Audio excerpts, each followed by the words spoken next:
Hi, Eric Chen here. Today I want to talk about funding your trust. So basically, trust should contain certificate of trust and funding instructions that contains different forms for different type of assets. For bank account, generally you take the certificate of trust to the bank and ask them to retitle the account to trust name. But depending on type of accounts, sometimes they might ask you to create a new account under trust name and merge the existing trust into the new trust account. So it depends on your bank and the type of account.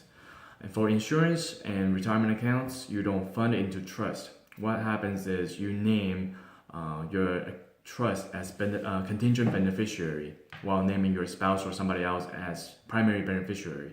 But remember, we don't want to name our minor children as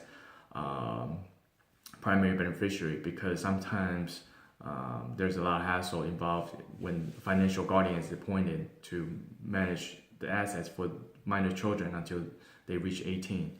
So we went over that before in other videos. And for real estate properties, you want to execute a quitclaim deed to transfer the property interest to the trust. And that could be done through your local land records office, and that should be pretty straightforward. But make sure before you do that, make sure if you have mortgage, you want to make sure the bank, the transfer doesn't trigger due on sale clause. Generally you shouldn't, but it's good practice to double check.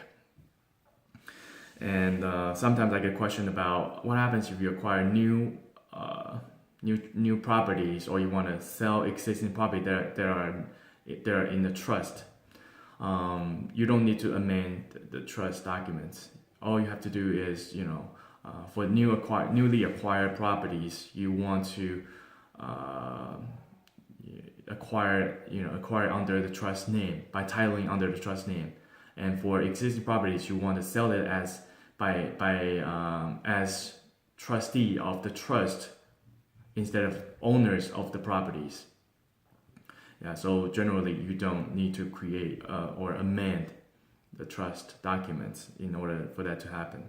And I forgot to mention, for if you have business interest, for instance, you have interest in an LLC, what happens is you have to refer to the LLC agreement or business agreement to dictate whether transfer to trust is allowed.